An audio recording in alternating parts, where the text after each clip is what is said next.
గణతంత్ర దినోత్సవాన్ని పురస్కరించుకుని రాష్ట్రపతి రామ్నాథ్ కోవింద్ దేశ ప్రజలను ఉద్దేశించి ప్రసంగించారు.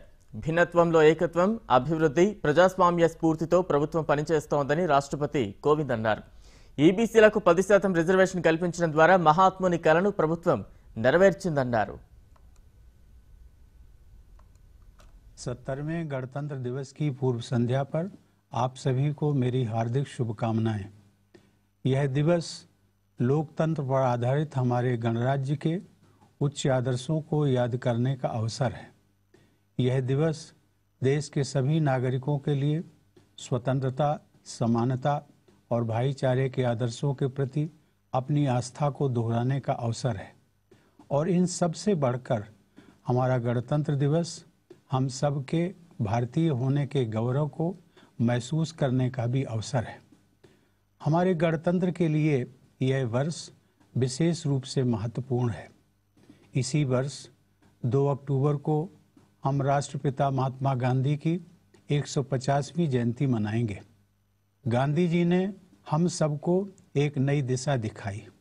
उन्होंने भारत ही नहीं अपितु एशिया, अफ्रीका तथा दुनिया के कई अन्य देशों में साम्राज्यवाद को खत्म करने के लिए लोगों में आत्मविश्वास एवं प्रेरणा का संचार किया और उन्हें आज़ादी की राह दिखाई। बापू आज भी हमारे गणतंत्र के लिए नैतिकता के प्रकाश पुंज हैं। आज भी उनका जीवन एवं उनकी शिक्षाएं हमारी नीतियों और कार्यकलापों की कसौटी है। महात्मा गांधी की 150वीं जयंती केवल भारत ही नहीं बल्कि पूरे विश्व के लिए उनके आदर्शों को गहराई से समझने, अपनाने और अमल में लाने का अवसर है। गांधी जयंती के कुछ समय बाद 26 नवंबर को हम सब अपने संविधान दिवस की 70वीं वर्षगांठ मनाएंगे। 26 नवंबर 1949 के ऐतिहासिक दिन अपनी संविधान सभा के माध्यम से हम भारत के लोगों ने अपने संविधान को अपनाया तथा स्वयं को समर्पित किया। उसके ठीक 2 महीने बाद 26 जनवरी 1950 को हमने अपना संविधान लागू किया और भारत एक गणराज्य के रूप में स्थापित हुआ। हमारा संविधान हमारे गणराज्य की आधारशिला है। यह एक दूरदर्शी और जीवंत दस्तावेज है। उच्च आदर्शों और देश प्रेम से ओतप्रोत संविधान सभा के विद्वान सदस्यों ने इसकी रचना की। गणतंत्र दिवस के अवसर पर संविधान की रचना के प्रमुख शिल्पी बाबा साहेब डॉक्टर भीमराव अंबेडकर का योगदान विशेष रूप से स्मरणीय है। हमारा देश इस समय एक महत्वपूर्ण मुकाम पर है। हमारे आज के निर्णय और कार्यकलाप 21वीं सदी के भारत का स्वरूप निर्धारित करेंगे।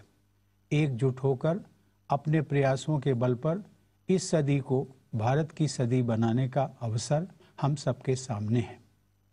इसलिए राष्ट्र निर्माण की दृष्टि से आज का यह समय हम सब के लिए उतना ही महत्वपूर्ण है जितना हमारे देशवासियों के लिए स्वतंत्र भारत का शुरुआती दौर था। स्वतंत्रता सेनानियों के उच्च आदर्शों पर चलते हुए हमने आज़ादी हासिल की।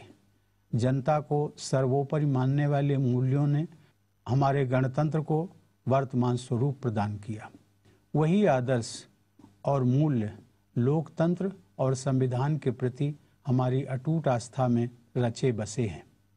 हम सभी भारतवासियों को इस वर्ष एक और महत्वपूर्ण जिम्मेदारी निभाने का अवसर मिलने जा रहा है। 17वीं लोकसभा के निर्वाचन के लिए होने वाले आम चुनाव में हम सबको अपने मताधिकार का प्रयोग करना है। इस चुनाव के दौरान हम सब अपने मताधिकार का प्रयोग अपनी लोकतांत्रिक मान्यताओं और मूल्यों के प्रति पूरी निष्ठा के साथ करेंगे। यह चुनाव इस मायने में विशेष होगा कि 21वीं सदी में जन्म लेने वाले मतदाता पहली बार मतदान करेंगे और नई लोकसभा के गठन में अपना योगदान देंगे। यह चुनाव सभी देशवासियों के लिए लोकतंत्र में अपनी सक्रिय भागीदारी निभाने का एक महत्वपूर्ण अवसर है। चुनाव के समय हम सब साझेदारी और समानता पर आधारित समाज की आशाओं और आकांक्षाओं के लिए अपनी प्रतिबद्धता को दोहराते हैं। हमारे लोकतंत्र की सफलता के लिए मतदान करना हमारा एक पुनीत कर्तव्य बन जाता है। मेरा आप सभी से अनुरोध है कि इस कर्तव्य का अवश्य पालन करें। हम सबको यह याद रखना है कि यह समय हमारे देशवासियों की आकांक्षाओं को पूरा करने और विकसित भारत के निर्माण की यात्रा में एक महत्वपूर्ण पड़ाव है। आज हम अपने सतत प्रयासों से गरीबी का अंत करने के निर्णायक दौर में हैं।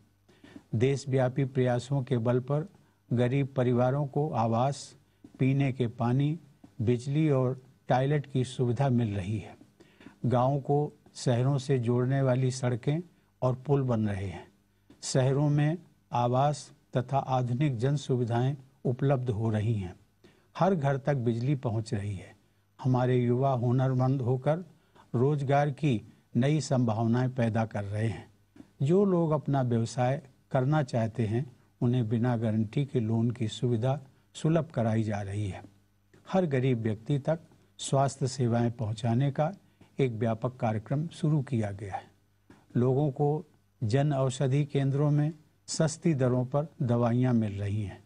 हृदय रोग के उपचार के लिए स्टेंट जैसी जीवन रक्षक मेडिकल डिवाइसेस की तथा घुटने के इम्प्लांट की कीमतों में काफ़ी कमी की गई है।